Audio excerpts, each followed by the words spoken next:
Les rituels initiatiques provoquant volontairement des traumatismes sont pratiqués pour ouvrir des portes vers d'autres dimensions et lier spirituellement entre guillemets l'initié, c'est-à-dire l'enfant victime, avec le monde des esprits. Le phénomène de dissociation psychique lié au traumatisme serait donc une sorte de pont reliant les fonctions cognitives dites normales aux fonctions cognitives paranormales, reliant ainsi le monde physique au monde métaphysique. La métaphore correspond à celle de Alice qui traverse le miroir pour accéder à un autre monde.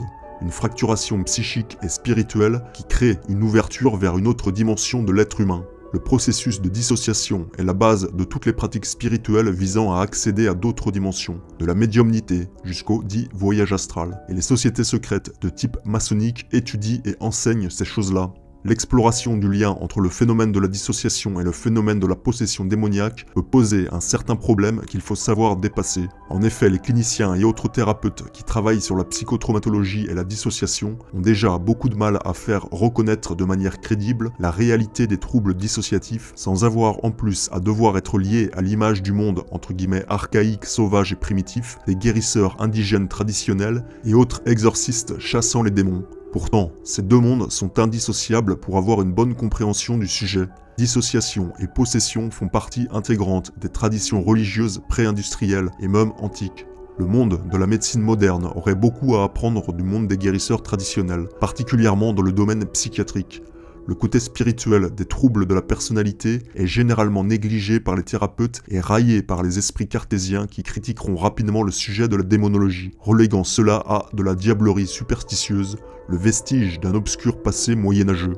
Pourquoi pas? Mais, sachant qu'il existe de véritables adeptes d'occultisme, de rituels en tout genre et de magie noire, des gens qui croient fermement travailler main dans la main avec Lucifer, le prince de ce monde, ainsi qu'avec son armée de démons. Rejeter le problème du diable n'est pas une option, car cela reviendrait à tomber dans son piège, c'est-à-dire à nier son existence. Nous nous retrouverions alors totalement soumis à ses ruses et à la merci de ses attaques spirituelles. Même si vous n'y croyez pas, sachez que certains y croient dur comme fer et appliquent certains rituels à la lettre. L'auteur Fritz Springmeier fait une analogie intéressante entre démonologie et microbiologie. La plupart des gens n'ont jamais vu un démon, tout comme ils n'ont jamais vu un virus. Pourtant, ils nient l'existence de l'un et prennent des antiviraux pour se prémunir contre l'autre. Il y aura toujours des divergences d'opinion sur la démonologie, mais tout comme il était utile à la santé de nombreux malades de traiter les virus, des victimes d'abus rituels et de contrôle mental ont eu l'utilité de traiter les démons, c'est-à-dire le côté spirituel de leurs troubles psychiques. N'est-ce pas le père Georges Morand qui a déclaré sur France Culture en 2011 que les victimes de cultes sataniques qu'il avait rencontrées ne s'en étaient sorties que par la prière d'exorcisme? L'une des principales activités de Jésus-Christ lorsqu'il foulait du pied cette terre n'était-elle pas de chasser les démons, de délivrer les malades par la prière? Certains de ces malades, guéris par le Christ, avaient-ils un fractionnement de la personnalité? Dans son livre Jesus the Evidence, Ian Wilson avance la thèse que les nombreuses personnes possédées ayant été guéries par Jésus-Christ souffraient possiblement d'un trouble dissociatif de l'identité. Aussitôt que Jésus eut débarqué, un homme sortant des tombeaux et possédé d'un esprit impur vint au-devant de lui.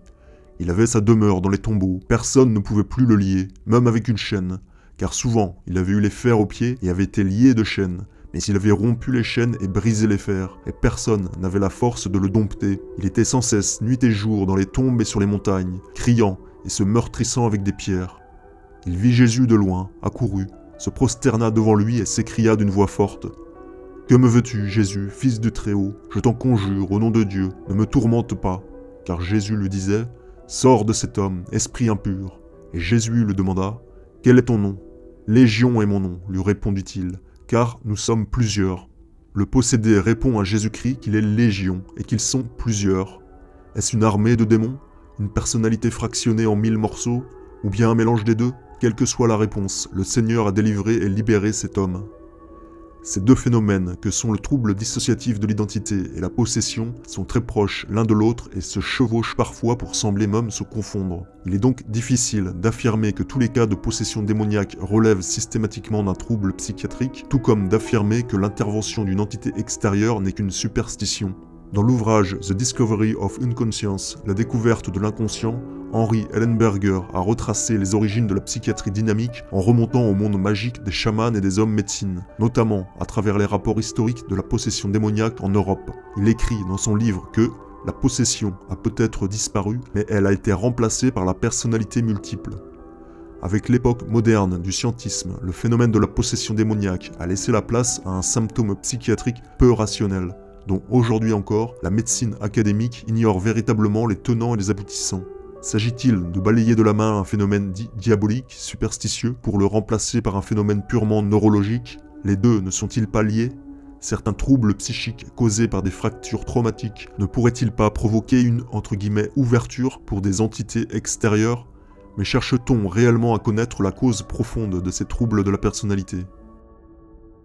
Nous lisons également dans la Bible: « L'Esprit du Seigneur, l'Éternel est sur moi, car l'Éternel m'a donné l'onction. Il m'a envoyé pour porter de bonnes nouvelles à ceux qui sont humiliés, pour panser ceux qui ont le cœur brisé, pour proclamer aux captifs leur libération et aux prisonniers la délivrance. » Lorsque la Bible parle de, entre guillemets, « cœur brisé », il est naturel de penser au premier abord qu'il s'agit là du sens figuratif, une métaphore que l'on utilise parfois pour qualifier une relation romantique, notamment par l'expression « il lui a brisé le cœur ».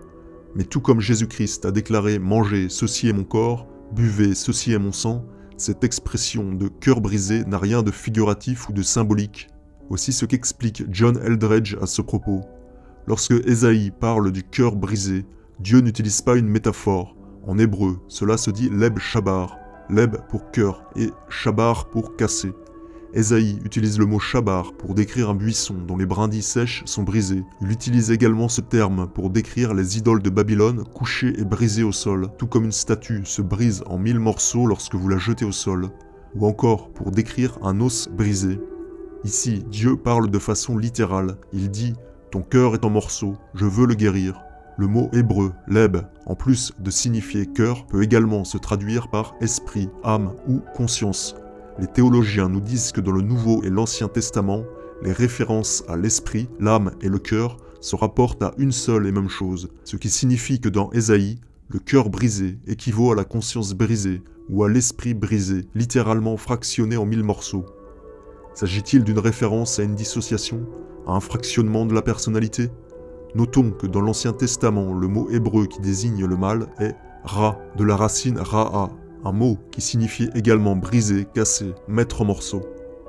Les rituels traumatiques entraînant des états de transe, de possession, avec ce processus psycho-spirituel qu'est la dissociation de la personnalité, étaient forcément présents à l'époque biblique, mais aussi à l'époque antédiluvienne et babylonienne. L'épopée de Gilgamesh, écrite au 3e millénaire avant Jésus-Christ en Mésopotamie, ou encore l'Iliade d'Homère vers 800 avant Jésus-Christ, rapportent des témoignages qui correspondent à ce que nous appellerions aujourd'hui une dissociation lors d'un traumatisme. De nos jours, l'image de la fêlure et de la cassure est quelque chose de récurrent dans la symbolique du contrôle mental monarque affiché dans l'industrie du divertissement. Une poupée ou un mannequin au visage fissuré ou brisé est une représentation classique d'un esclave MK à la personnalité fractionnée.